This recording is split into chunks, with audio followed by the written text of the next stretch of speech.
أعوذ بالله من الشيطان الرجيم بسم الله الرحمن الرحيم ولا تسبوا الذين يدعون من دون الله فيسبوا الله عدوا بغير علم كذلك زينا لكل أمة عملهم ثم إلى ربهم مرجعهم فينبئهم بما كانوا يعملون। और ईमान लाने वालों, ये लोग अल्लाह के सिवा जिनको पुकारते हैं उन्हें गालियां न दो। कहीं ऐसा न हो कि ये शिर्क से आगे बढ़कर जहालत की बिना पर अल्लाह को गालियां देने लगें।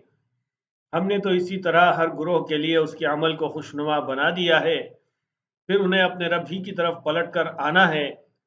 उस वक्त वो उनको बता देगा कि वो क्या करते रहे हैं।